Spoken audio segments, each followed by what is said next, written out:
Dapat ining aton nga mga pangunahuna, bantayan ini naton nga hindi magliwas ang aton nga mga paminsaron pakadto sa mga kalibutanon nga mga butang, kalibutanon nga mga sitwasyon, kundi i-focus ang aton mga pangunahuna sa dalan sang Ginoo. Amo na ang kinahanglanon sa aton. Kaya ini nga bersikulo nga ginpaabot sa aton karon, napaka-importante gali, no? Nga sa diin niha siling ko pagani kagina nga si Haring Solomon maskin nga ang nakabo sang iya kabuhi tanan nakabtan niya, pero nagbalikpid siya sa linya sang Ginoo. Ang tanan nga mga bagay wala simpulos, kundi ang Diyos gid lang amo ang labing importante sa aton nga kabuhi. Tepot sing ganon, sa aton maskin nga aton nga mga ginahimo diri sa kalibutan nga kung kisa palagay naton nagapalagyo kita sa Ginoo, hindi na kita sa sining aguluhaton, pero tungod kay ang Dios nakatanon na sang iya pulong sa aton nga tagipusoon, kag ginapasugtan ikaw nga mag paliwaliwaanay kung ano ang imo mahimo, pero sa ulihi mabalik ka gid sa Ginoo, no? Amo na kanami sang Ginoo. Kaya amo na ka importante nga sa aton mga kautuhan ko, kung karon nakapaminsar ka nga magadayaw ka na sa Dios, halungi mga utod ko. Halungi mga utod ko. Hindi si tatay, hindi si pastor, hindi si brother ang hatag sa imo sing kasanag kag kabakod kung paano ka magapangalagad sa Dios, kundi ikaw kag ang Ginoo amo ang magaistoryahanay kag dira ka makaestablisar sang maayo nga mga paminsaron kag mabakod nga pagtuo nga sa din ikaw makapangalagad sing diretso sa Ginoo. Amo ang imo kabuhi. Kung sa iban pa nga pinulungan, kung ano ang puno, amo gid ang bunga, ha? Amo na saya. Kay kung ano ang aton ginahuna-huna, amo man ang aton nga kabuhi. Ibot sing ganon, kung iba naton nga istorya, paanggid naton kung ano ang puno, amo gid ang bunga. Kaya sa madaling na istorya, kita yan ang mga tao, makita sa aton isig katao kung ano kita nga klase sang pagkatao. Yes. Amen? May balaan sa mga tao kung ano kita nga klase sang pagkatao, kung bala, di ba, may ginasalat sila ng kalibutan, may tao nga plastic, may tao nga bakal, may tao nga pula-puti. Pero yun nga mensahe, iginapanugot, iginapatuhoy sa aton para sa aton nga mga anak sa Diyos. Kaya dalayawon gid ang nagsulat sa mga hulubaton nga ining mga hulubaton puno sang kaalam sa nagsulat sini puno sang kaalam na halin sa Dios kung ano ang maisulat at kung ano nga mga hulubaton ang maisulat diri nga kinahanglanon sa mga katawhan. Mayong agad asisa. Nga halos nakilala ang libro sa hulubaton partikular kay Haring Solomon. Yes. No? Kay Haring Solomon. Nga si Haring Solomon, siya lang ang isa ka alagad sang Ginoo nga hatagan sang kagayunan sang Dios nga mangayo kung ano ang iya pangayoon sa Dios. Kag wala siya nagpangayo si mga bagay nga kung ano nga mga bagay kundi ang iya ginpangayo amo ang kaalam. Kaya amo na nga nahamuot ang Dios sa iya nga hindi siya materialistic, hindi siya kung ano nga klase sang tao, kundi isa siya katawo nga nagahandom nga matuman niya ang buluhaton o ang mga plano sang Dios para sa mga katawhan. Kaya dito ang Ginoo nagiho sa kay Haring Solomon nga maskin ang wala niya ginaampo ginahatag sang Dios basta kinanglanon niya. Yes. Sa ulihin, nakita naton nga si Haring Solomon tungod sang iya pagka maalam may nagsubra, maski nang hindi sugod sang Ginoo nahimo niya nga nakaabot ang iya asawa sang 700 way labot sang 300 nga mga katimbang, no? Sa kalibot ka tanan. Kaya nga 300 nga timbang niya siguro ginapod-upod yaman, no? Pero mga kautoran, ang tanan nga mga butang ano ginpanugot sang Dios agod nga makita sang kalibutan kag makita mismo ni Haring Solomon kay inang pangayo man siya sang kaalam. Sa ulihi nare-realize niya, naghinulsol siya. Sabi niya, ako na ang pinaka-manggaranon na tao. Ako na ang kung sa kalipay sang tabunon na kalipay, ako na ang pinakadamo asawa. Pero sa ulihi sila niya, wala gid ang tao pasingadtuan kundi ang kamatayon.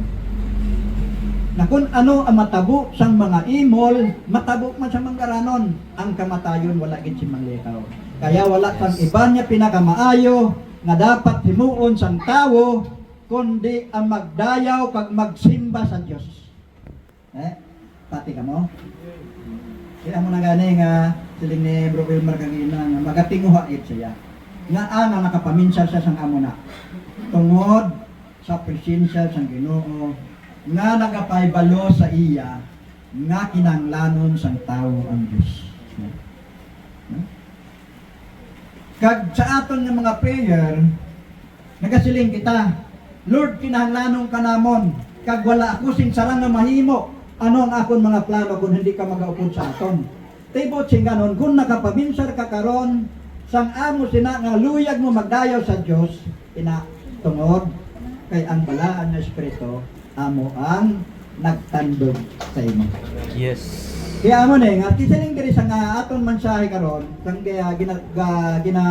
patun-an ta aton sang Ginoo nga sa aton nga mga panghunahuna dapat nga bantayan ini. Palantayan gali nga aton pinsar naman. Tungod kay ning aton nga mga utok o mga hunahuna amo ang airport ni Satanas. Diri nagalanding ang mga atake sang demonyo una. Kag ang aton mga hunahuna dira nagaliwat-liwat kon masulod na sang yawa. Kaya amo ini nga siling diri sa aton mensahe nga bantayan sing maayo ang imo hunahuna. Tibot sing ganon, hindi si pastor ang magabantay sang aton nga mga hunahuna, hindi si nanay ang magabantay sang aton nga mga hunahuna, hindi si manong, hindi si kapatid, kundi ikaw mismo ang ginamanduhan sang Ginoo nga bantaye ang imo hunahuna, amo na ang sugo. Kay kun magasalig ka lang sang bulig sang iban, mga utod ko, kabalo ba ako? Maski gani imo bana, maski gani imo asawa, hindi ka plano na, hindi ka balo sang imo ginahuna, no? Plano na katama. Aktual na nga, halimbawa sa ako na si Mrs. kapalabas ang akong ginapinsan. Hindi. Kaya kinahanglanon na bantayan ko ining ako ng mga pangunahuna nga napaka-importante nga ang akong pangunahuna hindi maliwas sa tama nga dalanon. Kaya ano sila sa Biblia? Dapat maglakat ka sing tadlong, hindi ka magliko sa wala. Hindi, ari bigyan pa wala. Hindi ka magliko sa wala, hindi ka magliko sa tuo. Lakat kasi tadlong. Amo na ang ginatudlo diri sa katakano sa bersikulo. Kaya kung amo na ang pagtudlo sa aton, mga utod ko, nahibaluan naton nga kita yang ang mga tao, ginaako naton na tao lang kita, hindi kita amo. Tao lang kita, maluya kita kung aton na lantaon ang aton kaugalingon. Kag wala kita sing kakayanan makipagbato sa mga butang nga espirituhanon nga sa diin kita yang makapagpangalagad sing tayuyon sa Ginoo kung hindi kita magapaapin sa Dios. Kaya ang pag-awayan karon mga utod ko hindi pisikal kundi espiritual. Klaro, no? Espiritual. Kaya amo ni nga ang aton mga hunahuna, ang aton mga utok, kag ang aton nga mga tagpusoon, amo ini ang mga balantayan tungod kay kung hindi naton mabantayan ang aton mga pangunahuna, Kag kun ano ang atong mapinsaran nga mga bagay ano nga hindi iya sang kabubuton sang Dios, makita ini sa aton nga pagkabuhi bilang mga tao nga ang panghunahuna naton wala naka subay sa kabubuton sang Dios. Di ba? Kasi lingko pagani ano, sa akon nga kaugalingon, sa akon nga eksperyensya, saan nag-obra ko sa Rotatsi, ang mga amuyong, ang plano, tanggalon ako. Amo na nga sa ilang pinsara. Pero ako yan, akong plano, trabaho lang. Trabaho lang, walang personalan. No? Mag-obra ko, tungod kay kinapasildo ako. Ano ang ilang mga atake? Pangitaan ako sinsala, gitsaylo ako.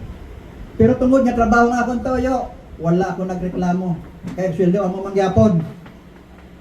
Pero sang mabalaan sang busing, nga ginahalin ako, bakit minalis niyan? Balik. Balik. Ikaduha, amo gyapon na tabo. Oh, ano nangyari? Ano naman siya? Balik. Balik gyapon ako. Hasta nga nag-retire ako, ang plano sa amuyong wala nagmadinalagon. wala naging madinalagon. Tungod nga nakita sa Dios ang ako na tagipuso una-una, wala ako nagapinsar sing malain anong sa pagbalot sa ila. Kaya kung mag-abot man ang tiyon nga makapangunauna ko sing malain, ara ang Dios nagaubay, ara ang Dios nagasaway sa akon. Nga hindi anak, pagtilaw lang na. Kaya hindi naging madinalagon plano sa niyawa. Kaya amo na sa na naghandom man ng isa nga makamura ng gasolina. Di tubig. Ha? Halos sa kalitro goro ano ko ha? Una nga problema, hindi maganda ang motor. Kaya gipatubod lang namo dito sa muna, wala pa kami kataklad, kada mo mo tapos nakuha din mga tumasa litro. Damong gas. Pero ang plako naman ang yawa ay tungod nga natapos ang buluhaton. Naging madinalagon ang buluhaton, way siya na tapos ang atake sa demonyo sa mga anak sa Diyos dito sa nagabiyahe na no. Nga ang plano sa yawa gupon gid jaya pero wala gihapon nagmalidagon ano. Kay diri kami gipaagi sang Dios ang jutay lang sa lakyan kay kun highway mga kauturan ko dito natabo maglupok ang guma kag maglisi-lisi ikaw gamay delikado ka tama. Pero at kuya dalan lang aduha lang sa batanay no. Kag ang sugata nakita nila nga mahinay man lang ako gani siling ko kay ang akon angkas pasensya bro kay nagakalipat ko sa ngalan mo sa hinablos ni bro Rom nag sila ko dasig sa ilaw hindi na amal pero may ginambal ko dasig sa ilaw padalagan man ko dasig-dasig wala pigapon sa dugay-dugay nakita ko nagatumpok sila may pick up may tricycle tapos siya ay gali naglupok ng guma. Pero dalayawon ng Diyos, may madinalago ng yawa, way buhin sa amon. No? Kaya narisip kita, no? Nakapulit ka rin nga, wala natapos ang pinadlawa na itungod. Saan kadalagan nga natabo dito sa misyon sa mga anak sa Diyos. Sabi nyo, nag-aligot-got ang yawa. Kaya ang mga tao dito nga nagbaton sa pulong sa Ginoo, nakita ko, nabatyagan ko, nga ang kalipay bala nila amo gani nagpamangkot ko siling ko may ara bala diri grupo nga nagsulod diri magpangwali sa mga pulong santo hindi nila wala bawo siling ko gipreparar din sa mga taga Jesus and Supreme kay mga anad maglakat sa bukid amo na nga nakita sa demonyo nga ang mga tao dito nagakalipay sa pagpamati sa pulong kag in-schedule liwat sa dason Sabado. Siling nila sa isa ka estudyante, yung di ko guro mo ka-attend paano man. Hindi ko nakita na nasa Diyos ang imo tagipusoon kung interesado ka kung hindi. So niya pagdugay-dugay na kuan siya basi ko na maka-attend dito din. Kaya buting ganon ano, bago pa lang siya, una pa lang na pagpamati sa pulong. Kaya labot ang iban, kaduha na ka-business, nagpamati, at to, bago lang ito nakabati, pero nag-aanong niya tagipusoon na makabalik siya magpamati sa pulong ng Diyos. Kaya, yawa, wala kinalipay, amo itong atake sa amon. Amo itong atake sa amon. Pinsara yang madinalagon siya, pero ang Diyos hindi magkakahanugot. na makapunggan ng iyang mga plano. Kaya mo lang siling ko nakadumduman ako pag-abot sa Pontevedra, siling ni Pastor Jagger, bro, next, kamo na lang sa Kadiliduha dahil nang sa tatay sa akon kay Mother na lang kami pauli. Kamo na lang dito.